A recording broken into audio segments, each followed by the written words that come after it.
1:00 p.m, amigos, gracias por seguir con nosotros. Tal y como hemos avanzado desde el inicio de este noticiero, hoy inició finalmente el juicio del caso Odebrecht, considerado uno de los casos con un perfil altamente por el delito que se investiga, blanqueo de capitales y delito de corrupción. Vamos a poner en perspectiva el tema de la mano del licenciado Juan Carlos Araúz, quien es expresidente del Colegio Nacional de Abogados. Licenciado, muchísimas gracias por siempre apoyarnos para que la audiencia tenga una perspectiva clara de lo que está pasando. Entendemos que la audiencia inició con la presencia de muchos de los imputados dentro del proceso. Sin embargo, siendo las 12 del mediodía, vimos que la jueza Valoisa Martínez decidió hacer una suspensión y retomar a las 2 de la tarde para la lectura del auto de llamamiento a juicio. Pregunta fundamental y muy sencilla para la audiencia.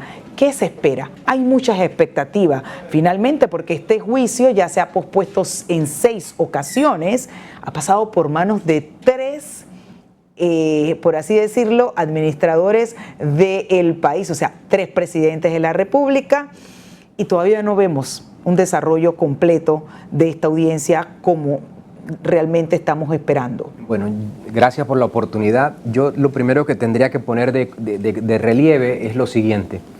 Este caso tiene como antecedente una condena en donde la empresa reconoce su culpa y esa condena, que se realiza mediante un acuerdo, dictaminó que la empresa debía pagar una multa que hasta el momento las autoridades no han comunicado al país de su pago o el cumplimiento.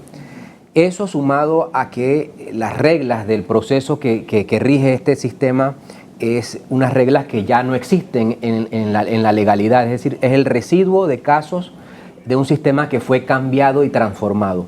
2 extremos que me permiten a mí plantear: no puedo esperar nada si el cumplimiento de la sentencia primaria no se ha dado, es decir, no se ha pagado la multa, y el sistema judicial que rige las reglas con las que se va a dirimir esto es un sistema que se reconoce que es defectuoso, que no produce resultado, y es imposible que algo que está defectuoso en el ocaso de su vida produzca algo que le permita presentarse a la sociedad como eficiente. Pudiéramos decir, licenciado Juan Carlos, que el sistema penal acusatorio no estaba preparado para la magnitud del proceso que estamos hablando. Estamos hablando de 2.800 tomos, un caso complejo, de alta complejidad y de personas importantes, incluso de alto perfil involucradas, llámese exministros, expresidentes. Sí, evidentemente la justicia nunca estuvo preparada, adicional a que se trató de una línea de investigación tan compleja y tan sofisticada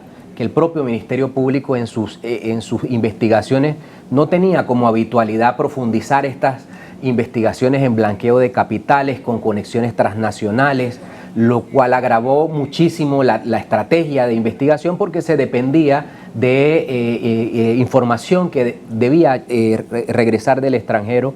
O sea que sí, hubo esa complejidad, pero lo que nunca hubo fue el reconocimiento de las autoridades de las deficiencias, el acompañamiento político que se le dio a la justicia momentáneamente permitió crear los acuerdos al sistema inquisitivo mixto, que son las reglas las que se están utilizando, pero ese acuerdo, vuelvo y repito, permitió un acuerdo que no se ha cumplido y que de momento no expone realmente mayor eficiencia para otros temas como fue la notificación, todos estos retrasos, la suspensión de las audiencias, la forma en la que se evacuaban si comparamos, por ejemplo, el sistema inquisitivo mixto con el sistema penal acusatorio, usted ve que las investigaciones complejas pueden individualizarse, es decir, la suerte de uno no marca la totalidad. De los demás, exacto. Y hoy día ese expediente de más de 2.000 tomos, la suerte de uno la arrastran todos.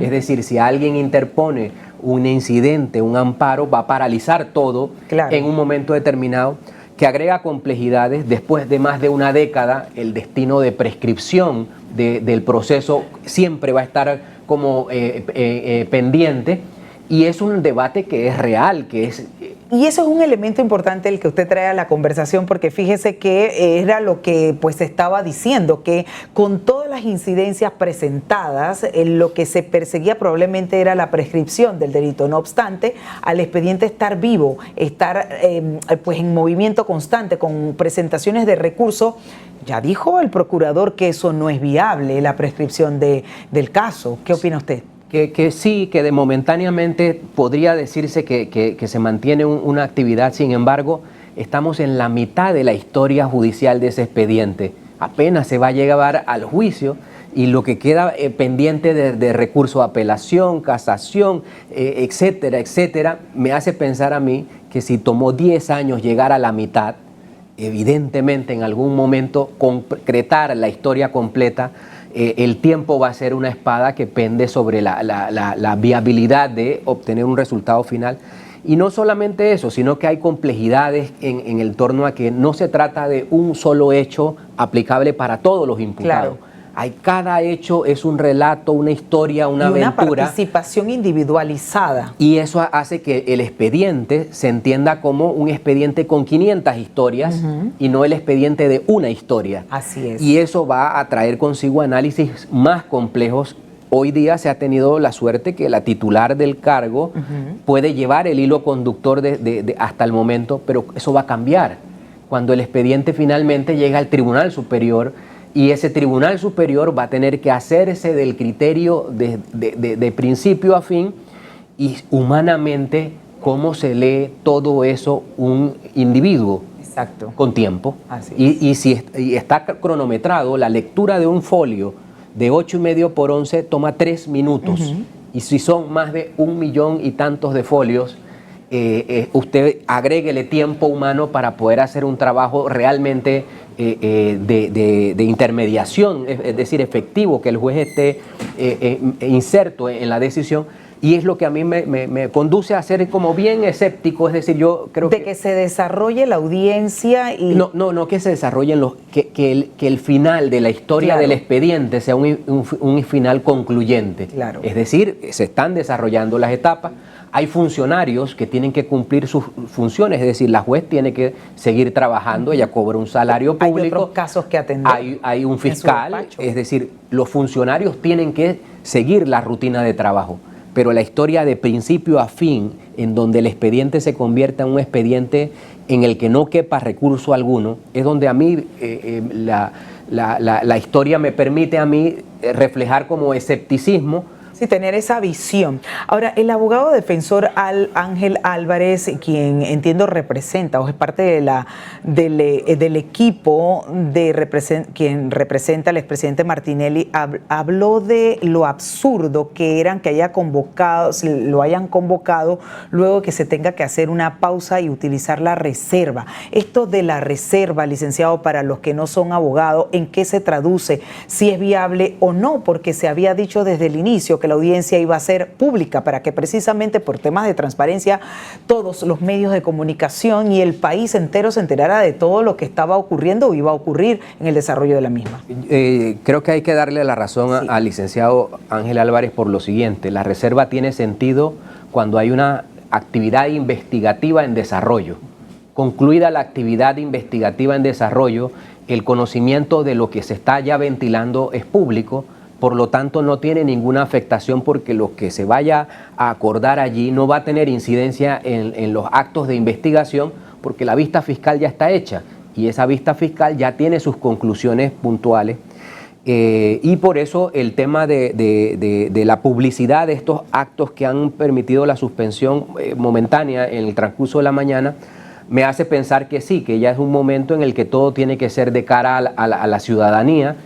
Sin embargo, obviamente eso también va a formar parte de los debates del contradictorio y del derecho de defensa de cada cual, pero creería yo que el tribunal ya tiene que partir de la base en la que es un hecho público, en el que el Ministerio Público tiene sus convicciones y que todo lo que se vaya a ir desarrollando, la sociedad está como a la expectativa de ir conociendo. Hay debates que van a complicar la labor de valoración de la juez en atención a que esa vista fiscal ya tiene un sustento, una forma estructurada y las defensas van a buscar que la estructura de investigación o del soporte en cada apartado de sus representados quede débil. El tema de las asistencias internacionales, en la posición de Brasil frente a una serie de documentos dentro de la investigación va a agregar una labor al Ministerio Público de sostener una vista fiscal sin testimonios de individuos que han rendido declaraciones que luego los tribunales en Brasil dicen no puede ser usado. Y hablando del Ministerio Público, precisamente ante ese movimiento de fiscales que hemos visto sucedió, a dos de las fiscales que tenían a cargo el expediente fueron movilizadas en su momento cuando estaba el procurador Caraballo, y ahora vemos que solamente quedó una de las fiscales que tiene el conocimiento de la causa. Esta situación pudiera también pues tener cierta complejidad al momento justamente de defender las pruebas, los elementos de convicción que haya recabado el Ministerio Fiscal y presentarlos con esa fuerza, con esa certeza, con esa contundencia. ¿Cómo lo mira el licenciado? Porque ciertamente hay como un debilitamiento cuando se quitan dentro de un expediente que has conocido desde el inicio a fiscales que ya no están y pones a fiscales nuevos que tienen que como que empezar a conocer esta causa. ¿Esto es ventajoso para quién? Dentro de la estrategia de litigación siempre va a ser más efectivo que la persona esté empapada en muchas interioridades, porque en el debate y el ejercicio del contradictorio la defensa puede sorprender al Ministerio Público con hechos puntuales que solo quien está inmerso podría decir, bueno, me eliminaron pero saco este otro. Es decir, que así hay un ejercicio humano importante en la técnica de quien ha participado de principio a fin.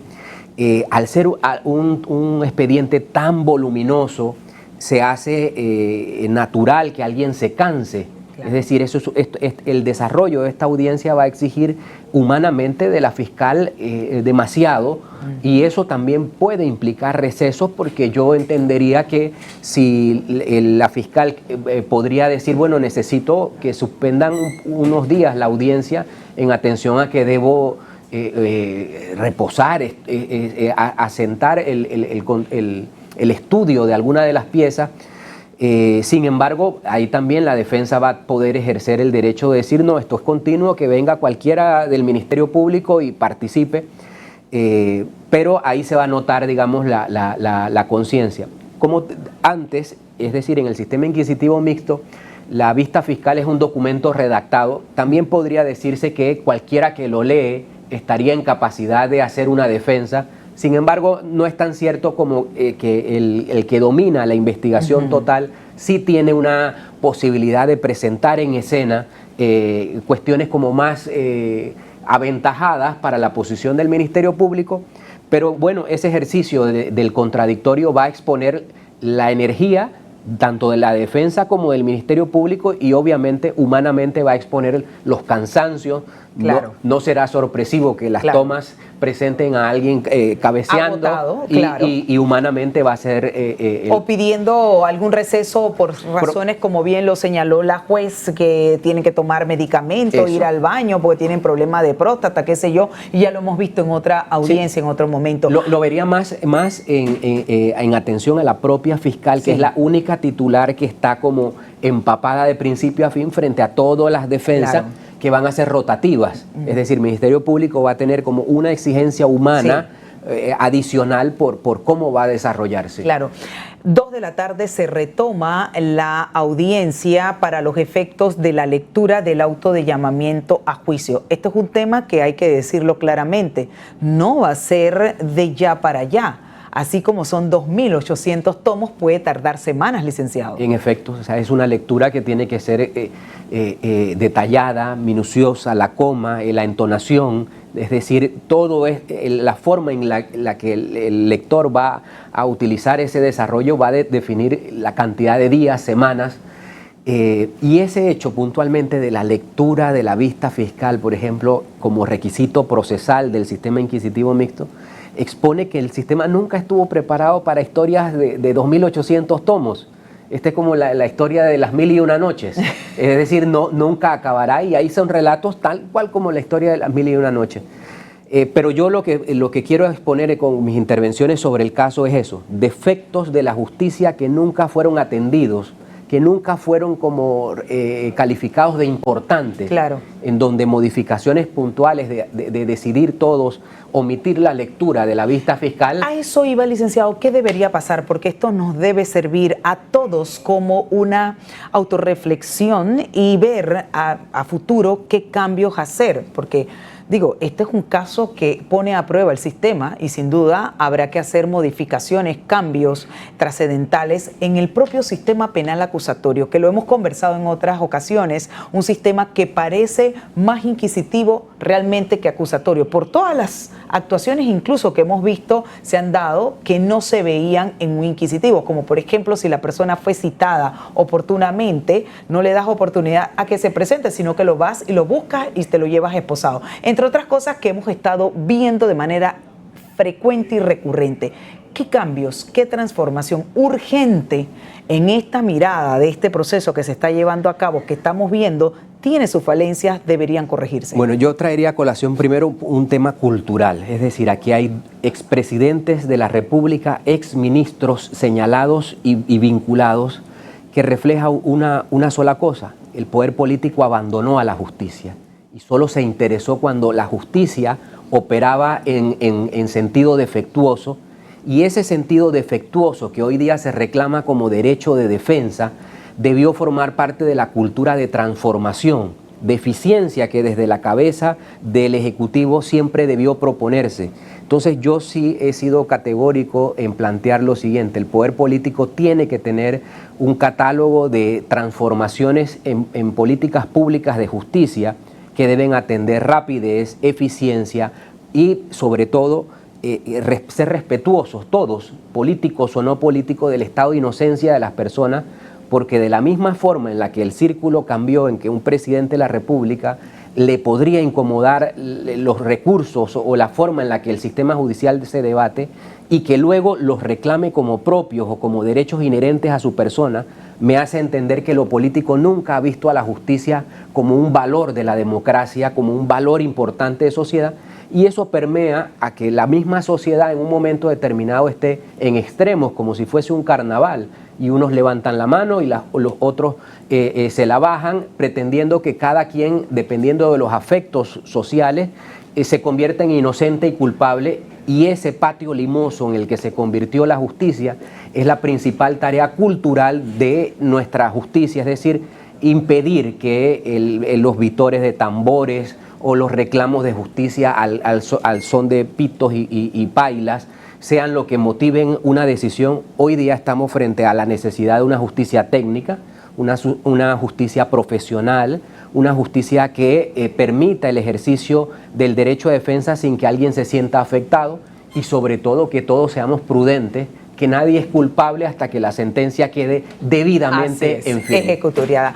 Permítame hacer una pausa, licenciado, y darle paso a nuestra compañera Elqui Sánchez, quien se encuentra directamente desde la Corte con el abogado Pedro Meilán, quien representa al banquero español Rodrigo Díaz. Adelante, Elqui, voy contigo. Ya a esta hora, pues, nos encontramos con uno de los abogados, Pedro Meilán, para que nos dé, pues, su consideración y resumen de qué es lo que se ha visto, cómo considera esta audiencia en el día de hoy. Bueno, se ha dado la apertura de la misma. Nosotros teníamos nuestras aprensiones, es más, hemos tocado temas que fueron decididos bajo motivación por la misma juez, donde ella decía que había que dar el derecho a defensa, sobre todo a las personas que fueron citadas en el extranjero, y como no habían podido notificarlas, entonces se suspende la audiencia anterior. Estamos actualmente ante la misma situación y se ha variado el criterio. Ahora decide que ella va a fallar según la sana crítica, según lo que tenga el expediente. Bueno, nos tocará llevar la audiencia y presentar nuestros recursos. Ahora, después del receso, pues vamos a entrar al tema de la lectura de toda el acta, sobre todo el llamamiento a juicio. Pero antes de eso, muchos de los abogados presentaremos nuestros incidentes. En el caso mío, vamos a presentar un incidente de prescripción de la acción contra Rodrigo Díaz. Y En este sentido, ¿usted considera que se está dilatando también lo que hubo más temprano, que se sacó a las personas o se pidió que salieran de la sala, y lo que generó también inconformidad? No, bueno, este proceso va a ser largo. Lógicamente, la juez dentro de lo que está facultada, ella hizo los recesos porque ambas solicitudes eran de confidencialidad. Entonces eso se da, no hay algo que sea violentado en ese caso, sino que lo que sí es cierto es que esta audiencia va a ser larga. Vamos a estar varias semanas aquí en esta audiencia y también ver cómo ella va a manejar el tema de que ella también es juez de juicio en otro proceso que también tiene que llevar. Está manejando dos procesos a la vez.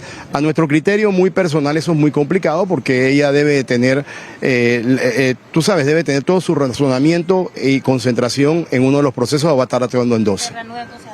A las 2 de la tarde nos dijo que reanudaría a las 2 de la tarde y que vamos a sesionar de hoy lunes hasta el jueves. Iban a ser de 9 de la mañana a 12 del día y de 2 de la tarde hasta las 6 de la tarde. El jueves hay receso, no hay. Así de esta manera, amigos televidentes, parte de lo que se da en la Corte Suprema de Justicia, esperando pues que se reanude esta audiencia con las partes a las 2 de la tarde. Los abogados continúan saliendo desde aquí, desde el Palacio de la Corte Suprema de Justicia, y nosotros vamos a seguir dando pues detalle a detalle cómo se está desarrollando esta audiencia del caso Odebrecht. Con esta información volvemos a los estudios. Soy Elqui Sánchez, somos credibilidad y objetividad, somos Hispania Informa.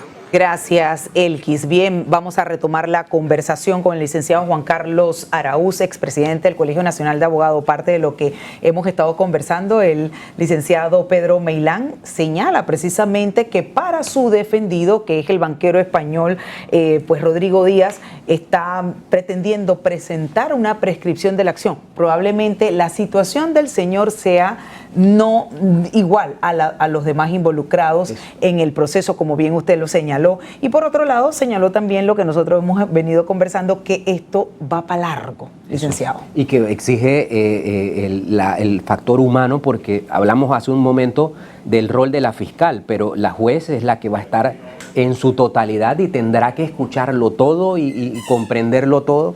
Y humanamente todos sabemos que hay momentos del día en los que se tiene mayor capacidad de atención que otro, y todo eso tiene incidencia sobre la visión de lo que la juez se pueda hacer criterio en cada historia y en cada relato que va a ocurrir.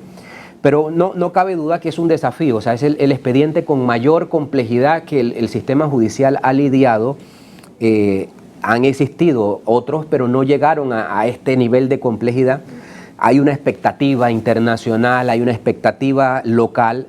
Sin embargo, yo vuelvo y planteo lo siguiente, es decir, no porque haya expectativas, nosotros podemos anticipar un criterio de culpabilidad, claro, sobre pretexto de forzar que aquí va a funcionar algo, cuando yo sé que lo que está funcionando es un sistema defectuoso, un sistema que causa preocupaciones en su eficacia. Sin embargo, es lo que toca, toca atender el problema con lo que hay. Claro. Y si allí cada quien, entonces hay que permitirle hacer su tarea. La defensa hará su tarea, la juez tratará de sostener los equilibrios y orden necesario, y el Ministerio Público seguir con el relato de su vista fiscal, y ya está planteado las convicciones que tiene el Ministerio Público. En resumen, licenciado, se ha dicho también que la audiencia va de lunes a jueves, viernes no hay audiencia, y el horario será precisamente de 9 a 6 de la tarde, haciendo ese lapso o esa pausa de 12 a 2 de la tarde para que las personas obviamente se restablezcan, se alimenten, etcétera. ¿Qué debe ocurrir entonces al retomar esta audiencia y en los próximos días para que la audiencia esté muy clara, que no va a ser un tema inmediato, no vamos a tener una sentencia de ya para allá? Estamos ante la fase precisamente de la lectura del auto de llamamiento a juicio, pero ¿qué más pudiera ocurrir en el camino? Y con eso bueno, creería yo que en el camino se tendrán que ir revelando esas piezas procesales que se les dio ese carácter de reservado, y que será complemento con la lectura de la vista fiscal, es decir, la vista fiscal contiene el señalamiento puntual para cada uno, o sea que se va a ir produciendo como esa impresión de sorpresa cuando se diga fulano de tal fue que recibió tal día de tal cuenta y en tal sentido movió, transfirió, ocultó, porque es mayormente el delito de blanqueo de capitales. Sí. Y esa lectura va a ir colocando en la opinión pública la visión del Ministerio Público. Es decir, vamos a pasar, que la lectura va a colocar ante la opinión pública es el señalamiento de culpabilidad con el que el Ministerio Público entra para esos individuos, luego permitiéndole a las defensas generar el equilibrio. Por eso hay que ser muy prudentes con que la lectura de la vista fiscal no tiene otro carácter que una mera opinión. Así es. Y esa mera opinión luego tendrá que atravesar el control de pruebas, elementos y la forma en la que cada defensa hará su trabajo. Y yo creería que para los que no formamos parte del debate, incentivar a que el estado de inocencia se preserve es la forma en la que esto se puede llegar a no, por lo menos no crear desilusiones, claro, que es el punto con el cual siempre yo estoy anticipado, es decir. Así es. Juan Carlos Araúz, abogado, muchísimas gracias por poner en perspectiva pues este tema con el que inicia la semana, y es el juicio del caso Odebrecht, un caso de connotaciones importantes, caso que pues según las investigaciones que ha avanzado el Ministerio Público guarda relación con el tipo penal de blanqueo de capitales y el delito de corrupción. Vamos a una pausa, 1:27 minutos. Usted manténgase con nosotros, tenemos más que informarles.